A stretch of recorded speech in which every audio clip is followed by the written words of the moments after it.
Diabetes mellitus is a disorder characterized by an imbalance between insulin production, insulin need, and the body's ability to use the available insulin.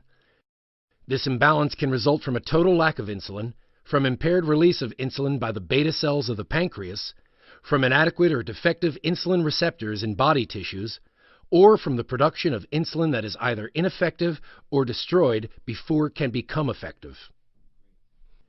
With uncontrolled diabetes, glucose cannot move from the bloodstream into muscles or fat cells, leading inevitably to hyperglycemia, which is a blood glucose level higher than the normal fasting blood glucose level. Diabetes also leads to starvation of those cells and a subsequent increase in the breakdown of fat and protein as the cells seek alternative sources of fuel. Diabetes mellitus is currently classified into two primary types, type 1 and type 2.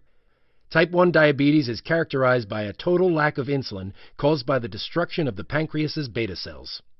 Type 1 is thought to arise from interaction between a genetic component and an acquired or environmental component, predominantly in response to an autoimmune process.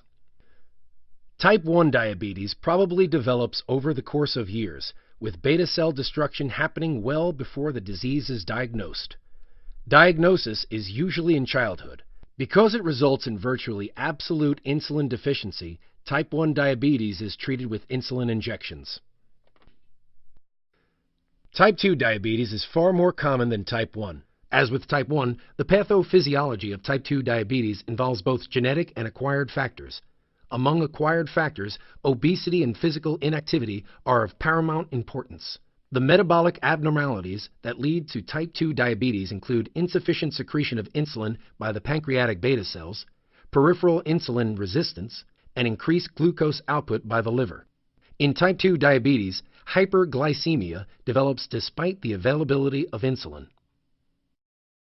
Type 2 diabetes usually manifests in adults older than 40, although it is being diagnosed in increasingly younger patients. Type 2 diabetes mellitus can often be controlled by diet, exercise, and oral hypoglycemic agents. People with type 2 diabetes mellitus may or may not require insulin injections.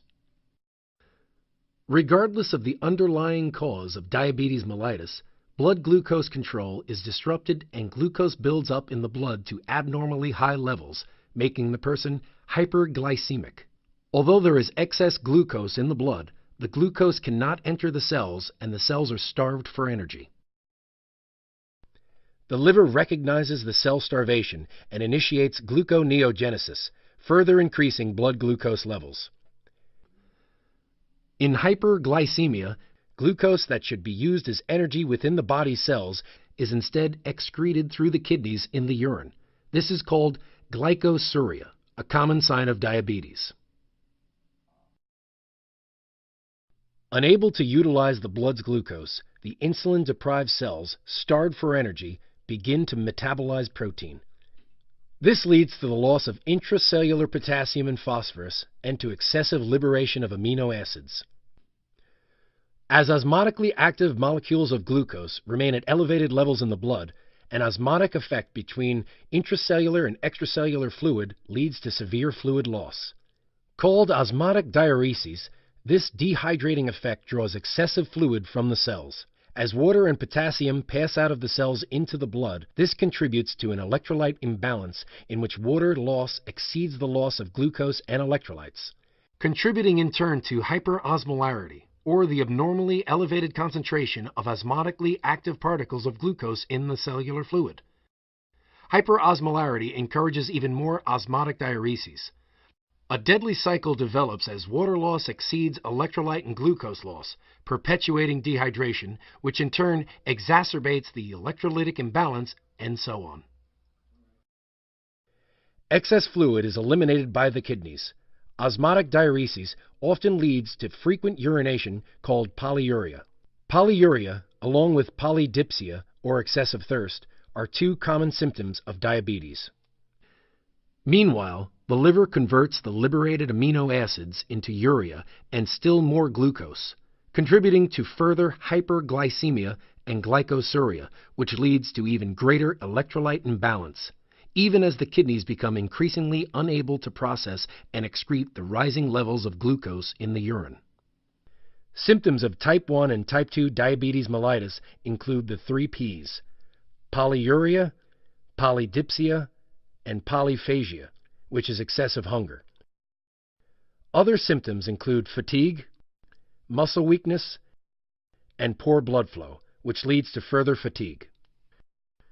Type 2 diabetics may also present with other nonspecific symptoms, including muscle wasting, vision changes such as blurring, numbness and tingling in hands or feet, dry skin, and skin lesions that are slow to heal. Type 1 patients may also experience nausea, severe vomiting, or abdominal pains. Complications of diabetes mellitus include serious acute and long-term conditions, each with its own complex pathophysiology. The most important acute complications are diabetic ketoacidosis, hyperosmolar hyperglycemic non-ketotic syndrome, and hypoglycemia. The long-term complications involve microvascular diseases such as renal and retinal disease, macrovascular disease such as coronary heart disease, stroke, and peripheral vascular disease, and neuropathies. Diabetes mellitus is a disorder of blood glucose control involving an absence